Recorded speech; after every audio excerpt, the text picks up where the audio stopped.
Oke, halo Assalamualaikum Pak Johan. Terima kasih sudah hadir malam ini. Malam di Indonesia, pagi ya. Pagi ya, Pokoknya salam pagi. ya, salam 24 jam lah pakai namanya. Em, jadi Bapak Ibu teman-teman yang lagi nonton YouTube ini, saya perkenalkan ini adalah sahabat, kalau diakui sahabat juga sama beliau. Eh, Beliau itu adalah Ya, sahabat.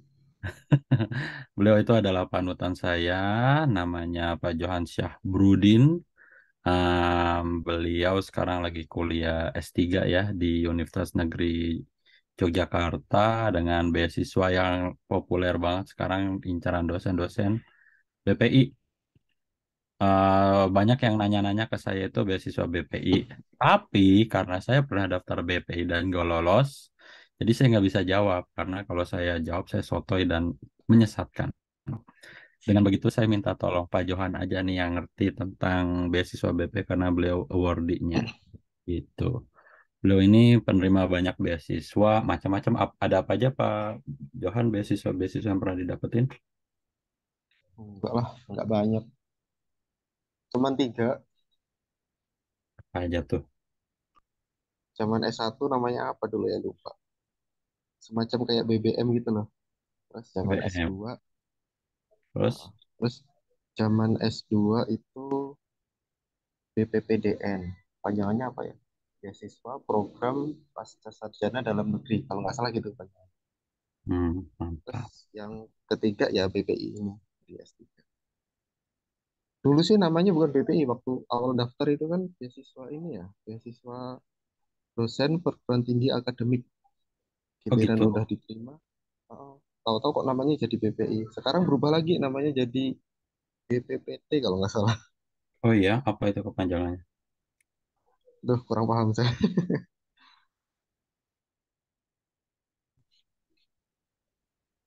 Tapi Oke, intinya ya BPI. intinya BP. Jargonnya masih BPI. Oke, mantap. Tadi kalau saya oke, gini aja deh. Oke ya, ini agak berantakan. Cariin dulu. Oke, ini saya langsung mau nanya ya ke Pak Johan ya. Ini ada banyak pertanyaan saya nggak ngerti jawabnya. Jadi minta tolong Pak Johan aja jawabannya gimana biar Bapak Ibu dosen-dosen yang lagi apply mereka bisa menjadi sekeren Pak Johan ini. Dengan Ini Pak nih Angga masih. ini yang kemarin ditanya ini ada satu pertanyaan. Udah dijawab sih sama Pak Johan, tapi tolong dijawab lagi. Bang, gimana ya temanku kayak di PHP-in. Dapat pengumuman tidak lolos, tapi dikasih waktu buat mengirimkan sanggahan. Itu masih ada harapan nggak sih, Bang? Sudah ngirimin sanggahan, tapi sampai sekarang temanku belum dikasih kabar lagi. Wah, gimana tuh Pak Johan? Soalnya saya nggak ngerti nih, soalnya di beasiswa Fulbright nggak ada tuh yang namanya sanggahan. Gimana nih? Nah, itu sebenarnya sama aja sih, Pak. Zaman saya dulu itu juga ya nggak ada sanggahan. Intinya Hmm. kalau nggak lulus ya udah nggak lulus. Kalau lulus ya lulus gitu. Bentar ya, ada suara bajak lewat.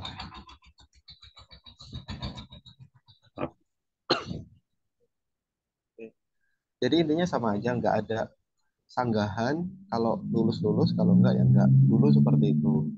Saya juga baru tahu kalau misalkan tahun sekarang ini ada seperti itu, ada semacam sanggahan kalau-kalau nanti bisa lulus kira-kira seperti itu ya.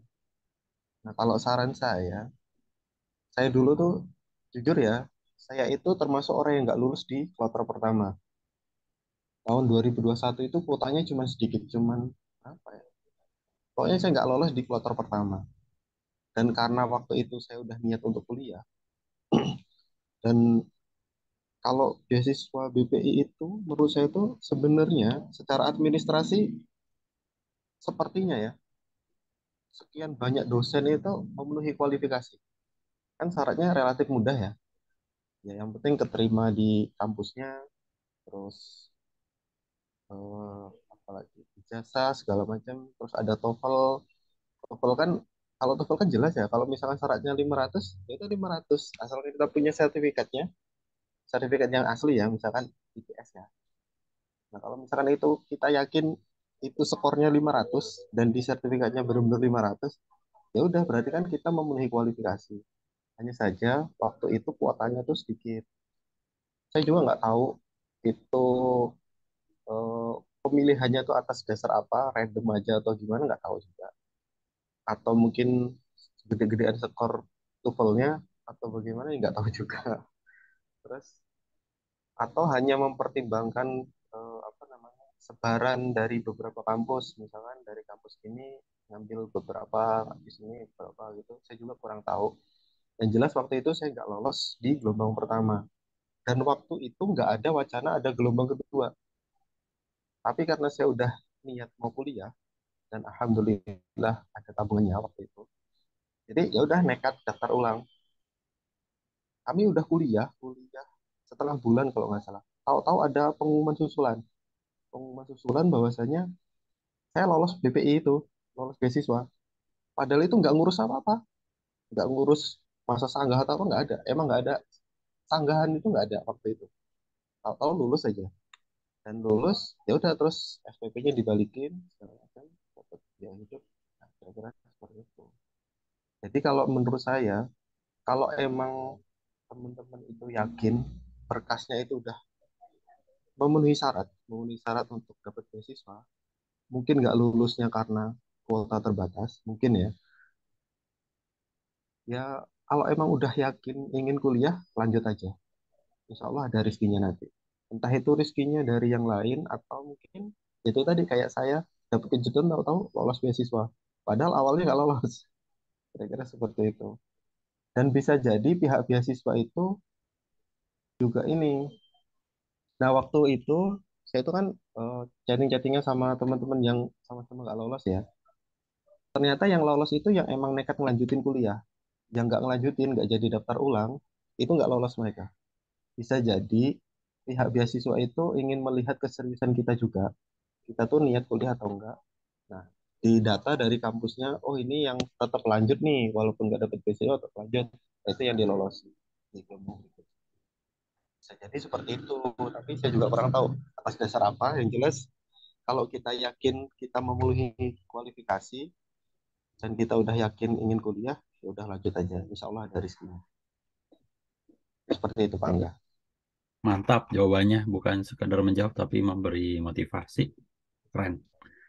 Iya, saya connect banget waktu pengalaman S2 saya dulu kan juga apply beasiswa apa sih namanya ya, unggulan apa apa namanya lah. Lupa saya namanya. Terus nggak ada pengumuman lulus nggak lulus juga sih, cuma digantungin. Akhirnya ya udah daftar ulang dulu aja. Ujuk-ujuk alhamdulillah lulus gitu. Jadi ya bener sih saya setuju sama Pak Johan. Kalau niatnya emang mau belajar itu ya udah daftar aja ya. Namanya juga niat belajar pasti nanti ada jalannya aja kan ada rizkinya gitu ya. Niat belajar nggak bakalan Sip, mati kelaparan sepakat. gitu ya. Sepakat. Nah, itu satu mantap. Yang kedua nih, Kak, kalau BP itu khusus tenaga pendidik yang udah pernah ngajar ya, bisa nggak buat umum? Bisa nggak sih? Gimana Pak Johan? Buat dosen doang apa buat umum apa gimana nih? Kalau buat umum itu kalau nggak salah LPDP ya. LPDP umum kalau nggak salah bisa aja, cuman syaratnya lebih tinggi. Kalau misalkan BPI itu TOEFL-nya 500, yang itu 530 misalnya seperti itu. Setahuku sih seperti itu. Syaratnya lebih tinggi dikit Syaratnya dan lebih. kuot dan apa ya saingannya ya lebih banyak. Kalau misalkan dosen itu kan yang khusus untuk yang punya NIDN, sedangkan teman-teman tuh teman-teman dosen juga kadang ada yang belum punya NIDN. Jadi eh, apa ya saingannya lebih banyak bisa jadi seperti itu dan syaratnya lebih tinggi. Tapi setahuku ada. Ada ya bisa buat yang umum, tapi ya karena lebih kompetitif jadi syaratnya dibikin lebih tinggi, kayak TOEFL score-nya lebih tinggi gitu ya. Tapi ada lah. Ya ada aja jalan tinggal cari-cari aja. BP nggak bisa, Iya, cari yang lain orang masih banyak gitu ya. iya sih. Baca aja ini di buku panduannya itu jelas kok. Cuman Iya. karena saya udah ini ya nggak baca-baca lagi. Iya, kadang tiap tahun kan Peraturannya juga udah berubah. diupdate, Ya, diupdate tiap lagi tahun kan malah. juga berubah-ubah ya. Iya. Ada nih pertanyaan juga nih, rada-rada panjang nih. Mau tanya Kak, bulan Juni 2023 saya kan ngedaftar beasiswa BPI 2023 untuk jenjang S1. Saya udah daftar dan pendaftarannya udah ditutup di bulan Juni tanggal 30. Tapi hari ini bulan Juli saya cek lagi pendaftaran akun saya, ternyata saya belum ngisi beberapa dokumen kayak foto, ijazah, LOE, dan beberapa dokumen lainnya. Terus hari ini saya melengkapi dokumen walaupun pendaftarannya udah ditutup. Apakah dokumen saya masih bisa diterima BPI? Mohon penjelasannya. Wah, gimana nih? Kayak apa? Ya, seleksinya gimana menurut Bapak? Waduh, saya bukan panitia seleksi ya. Tapi kalau belajar dari pengalaman ya, kalau sesuatu yang seleksi by system itu otomatis ya, ya Pak ya. Kayak kita lagi serdosan itu juga kan, kalau emang waktunya tutup ya tutup aja, walaupun kita belum melengkapi berkas atau apa. Tapi ya di akunnya itu masih bisa submit nggak? Kalau masih bisa submit, bisa jadi masih terekam kan? Kalau menurut Pak Iya, Angga gimana gitu? saya nggak tahu karena saya juga bukan panitia seleksi. Dan setiap itu kan punya standarnya masing-masing ya. Tapi kalau menurut saya, kalau masih bisa diterima atau nggak diterima, kalau masih bisa disubmit, saya setuju sama Pak Jo. Udah submit aja mau diterima apa nggak diterima, gitu. Karena kita udah usaha gitu ya. Tapi emang kalau deadline itu biasanya itu kayak karena saya dapat beasiswa ke Amerika itu kan, kalau deadline itu biasanya saklek gitu loh. Tapi kalau pengalaman saya apply beberapa beasiswa di Indonesia, kadang tuh suka ada perpanjangan gitu kan, walaupun mungkin terakhir ini bilang sekian, kali aja ada perpanjangannya udah submit aja, kali aja panitianya tuh masih bisa nerima gitu. Kalau menurut saya sih gitu Ya, aja. Kali aja ada perpanjangan, kan sering kan ada perpanjangan atau apa. Terus kalau menurut saya juga tuh, walaupun mungkin beberapa beasiswa secara umum mereka saklek kayak skor harus misalnya 500 berapa gitu kalau mau daftar beasiswa gitu ya. Ya harusnya sih memenuhi standar itu, tapi kalau misalnya kayak misalnya skornya minta 550 gitu, ternyata skornya ternyata 547 kan, itu kayak cuma beda satu poin doang tuh, satu soal. Nah, saya pernah teman tuh ada yang apply beasiswa ke Amerika Serikat, dia tuh nggak memenuhi standar minimum, tapi dia tetap apply, ternyata dia tuh walaupun skornya itu lolos. di bawah tapi masih dipanggil karena dia outstanding di bagian lain gitu loh. Akhirnya dipanggil juga walaupun itu kasus jarang-jarang terjadi. Ya mungkin karena kasus rezeki kali ya. Kan tiap orang kalau udah Ya, rezekinya mah dapat-dapat aja gitu. Ya overall ya ya, yang kayak coba aja mau apa yang terjadi sih gitu. Kok saya yang jawab intinya sih? kalau Ini saya yang jawab. Enggak, ini bagian Pak Johan harusnya yang ngomong banyak. ya ya kita kan diskusi. Ya intinya kalau masih bisa disubmit, submit aja. Kalau misalkan emang ada perpanjangan, biasanya nanti kan ada info lanjutan ya. Ya. Ini ada perpanjangan sampai tanggal sekian. Tapi intinya kalau by system itu biasanya saklek. Cuman kalau sistemnya masih bisa submit, ya submit submit aja. Walaupun toh misalkan kita di bawah passing grade nih, eh, berkas kita, ya nggak apa-apa. Kali aja pendaftarnya sedikit, Iya, iya kita benar. masih memenuhi kuota gitu. Benar-benar. Itu kadang suka terjadi tuh. Nah, iya. Intinya kalau masih bisa submit, submit aja. Oh, thank you Pak Johan. Ada satu lagi nih, kayaknya Pak Johan bisa ngejawab panjang nih. Apakah BPI itu harus punya prestasi? Minder mau daftar, wah gimana nih kalau Pak Johan ada yang mahasiswa bilang kayak gitu atau teman bilang kayak gitu gimana nih? Minder mau daftar. Waduh, saya ini loh nggak punya prestasi apa-apa. Kalau dibandingin Pak Angga ya jauh deh. Nyatanya bisa dapat. Artinya apa? Artinya ya nggak harus punya prestasi yang wah gitu. Intinya kita memenuhi persyaratan minimal yang dipersyaratkan oleh beasiswa. Kalau syaratnya TOEFL, ya TOEFL kita coba penuhi. Syaratnya diterima di kampus, ya di kampus kita berusaha untuk diterima di kampus tujuan kita. Kalau syaratnya bikin apa namanya bikin esai ya udah bikin esai sebagus-bagusnya kayak gitu. Syaratnya harus punya rekomendasi dari atasan, ya kita coba penuhin. Intinya seperti itu. Kita coba penuhin syarat minimalnya dan nggak harus punya prestasi. Karena kan beasiswa pendidikan Indonesia ya, intinya kan untuk mendidik bangsa Indonesia. Jadi ya nggak harus yang berprestasi sih. Karena kita didik biar jadi berprestasi ya Pak ya. Ya, ya, Iya setuju. enggak? Ya, setuju sih. Ah, iya benar kan nggak semua orang sekolah biar jadi pintar.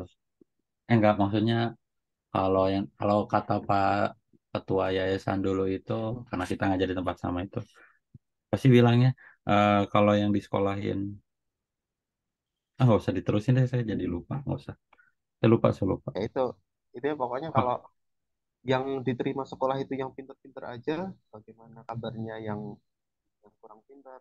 Kan gitu. Kalau yang diterima sekolah yang berprestasi aja, apa kabar yang kurang berprestasi? iya iya thank you sudah mengingatkan mantap. Ini ada hal teknis nih saya nggak ngerti mungkin Pak John bisa ngebantu untuk memasukkan haki buku masuk dalam item apa dalam akun BPI. Pernah submit haki buku nggak, Pak? Bagi instrumen, bikin instrumen penelitian, instrumen pengukuran saya hakikat. Oh, Tapi oh itu belum ada. lama ini. Terus? Nah, waktu zamannya apply beasiswa itu nggak ada kayaknya menu seperti itu. Oh, nggak ada. Nggak Atau ada. mungkin baru atau gimana? Apa nggak ada? Apa gimana ya? Kalaupun kalaupun ada menu baru, bisa jadi itu jatuhnya masuk ke menu prestasi kali ya. Hmm, Tapi ya kurang tahu sih. Kalau dulu nggak ada menu seperti itu. Tapi kalaupun ada menunya, kemungkinan itu masuk ke menu prestasi. Dan bisa jadi itu nggak berbintang sih. Jadi nggak semuanya harus melampirkan itu. Gitu. oke. Jadi kembali ke prestasi itu tadi. Ini juga teknis nih. Saya gimana nih? Mau tanya Pak, jenis beasiswa untuk dosen tetap aktif. Pilih yang mana Pak untuk persyaratan beasiswa 2023? Hmm, Setauku ya, yang namanya beasiswa itu nggak ada yang, kalau beasiswa dari pemerintah ya, itu nggak ada yang untuk dosen yang tetap aktif. Jadi harus tugas belajar. Hmm. Jadi kalau mau tetap aktif di kampusnya, tetap aktif dalam artian tetap masih bisa ngajar gitu ya, itu harus izin belajar. Dan kalau izin belajar itu bukan beasiswa. Kalaupun beasiswa, mungkin beasiswa dari kampus masing-masing. Majukannya. Tapi kalau emang niat mau tetap sembari ngajar, itu sebenarnya tanpa beasiswa juga bisa, Pak ya. Misal kayak Pak Angga nih, kan udah sertifikasi dosen dan segala macam, terus pengen tetap ngajar. Itu kan dari kampusnya dapat gajinya lumayan itu. Itu bisa ya bisa untuk biaya kuliah juga. Intinya kalau beasiswa harus tugas belajar. Tapi kalau mau tetap sembari ngajar, ya direlakan beasiswanya. Tapi sepertinya gaji dari kampusnya itu lebih besar daripada gaji beasiswanya. Sepertinya loh. Iya ya. Tapi ada juga kampus yang walaupun dia dapat beasiswa tetap dapat gaji full juga. Jadi malah bisa double ya. Oh teman-teman saya dapat gaji semua di sini. Nah ya itu, lah ya itu. Doang yang dapat gaji. Kita beda ya Pak ya. Kita ngajar di tempat yang sama satu yayasan sih. Biasanya itu ya mungkin karena kampusnya masih baru sih. Yang teman-teman saya nih yang teman-teman saya ada di sini mereka banyak yang ngajar di kampus-kampus besar gitu ya. Dapat gaji, terus dosen-dosen negeri juga pada dapat gaji. Walaupun mungkin tunjangannya nggak dapat gitu ya, tapi masih dapat. Malah ada yang dapat uang keberangkatan belasan juta gitu buat uang Ya uang itu. keberangkatan. Nah, Pak Johan teman-temannya gimana cerita nggak? Ya masih dapat gaji. Masih Bahkan dapat. teman-teman yang bukan PNS pun, yang ibaratnya ya dosen tetap biasa gitu. Tapi di kampus negeri itu tetap dapat gaji full. Jadi gaji full terus beasiswa full juga, jadinya ya udah bisa nabung banyak. Iya, namanya rezeki orang beda-beda lah ya. Iyalah. Ada yang dari Tapi sini. kalau kata Pak Angga kan rezeki nggak melulu tentang uang ya Pak. Iya, tentang ketemu Pak Johan ngobrolnya juga dari rezeki banget, belajar banyak. Wah, saya yang belajar. Sama nih Oke, ada. apalagi pertanyaan dari netizen ya Pak ya. Iya, ini bukan pertanyaan saya kagak ngerti. Ya. Ini dari orang-orang, saya nggak bisa jawab. Untuk P3K apa bisa daftar program ini? Gimana gimana? Untuk P3K bisa daftar nggak?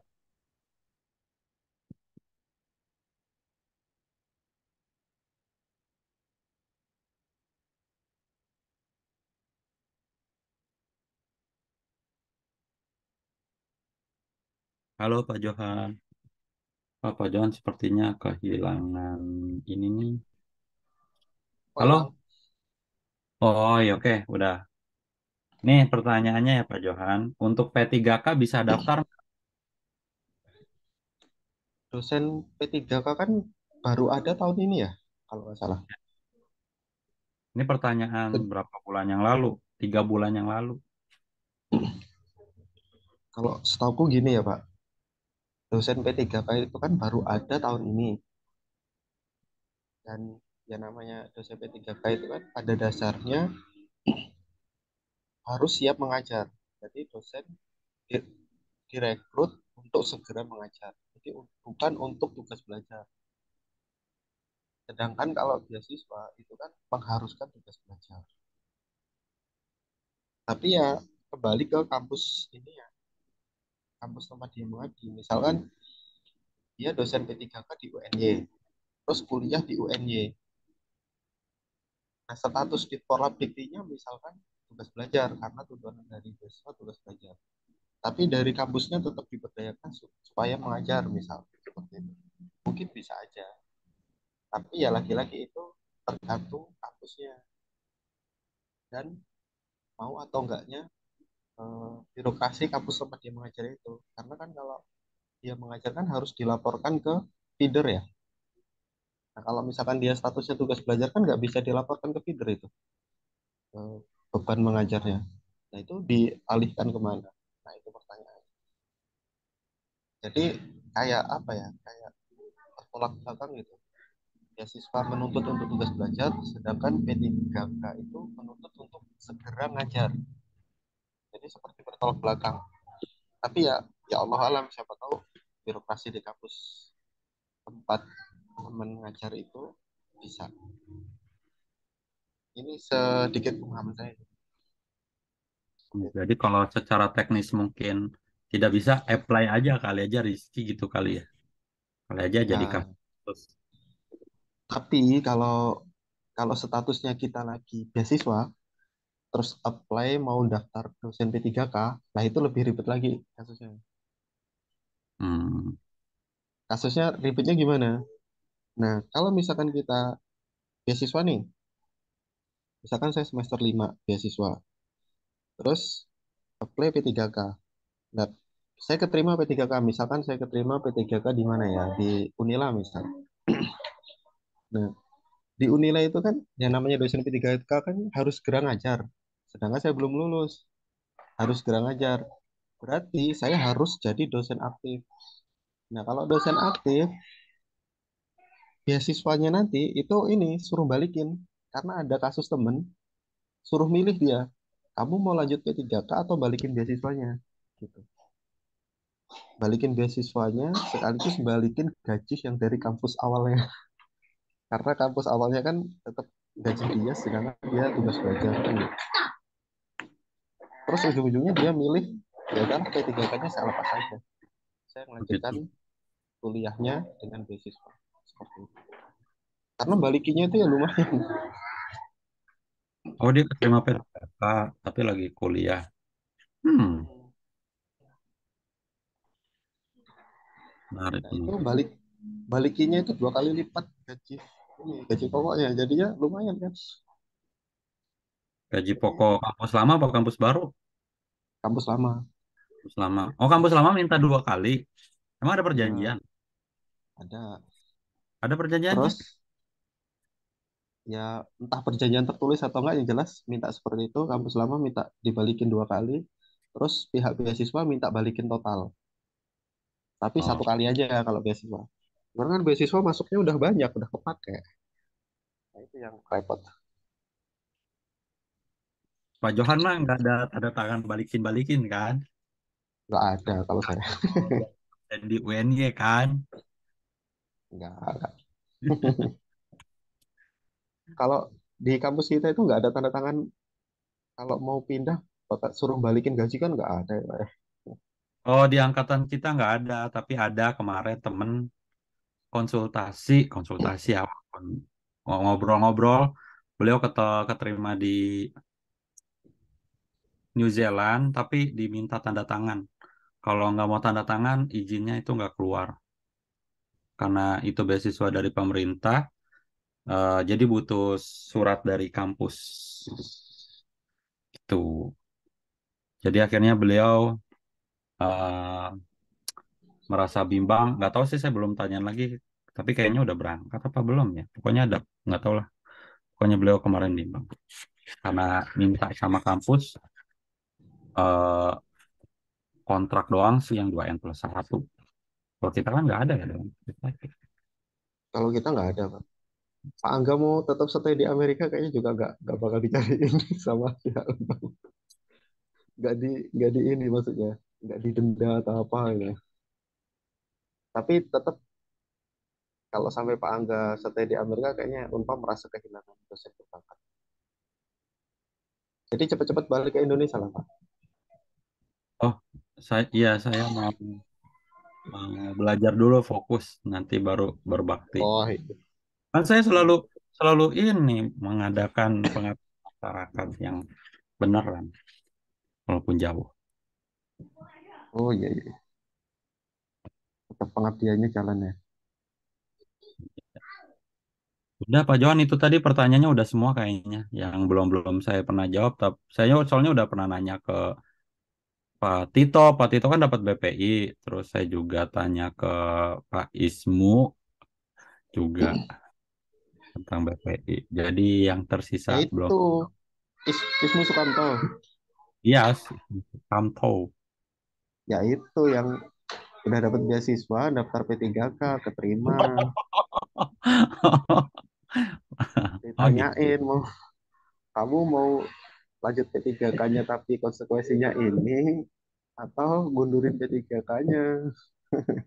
Coba tanya sama Ismo dah. Dia waktu Eh, itu cerita sama saya, kayaknya saya nggak lagi lanjutin P3K-nya lah ini. Balikinya lumayan. Oh ya udah, terus terang. Gitu. Oh berarti kampus lama kampus baru mah sama wae ya. Sama apa beda? Kampus lama kan Unila dia. Kampus kemarin dia daftar UNY. Oh NY. Hmm. Oh gitu. Oh, P3K-nya daftar UNY. oh gitu. Cuman Mantap. dari UNY-nya kan harus aktif gitu loh, nggak boleh tugas belajar.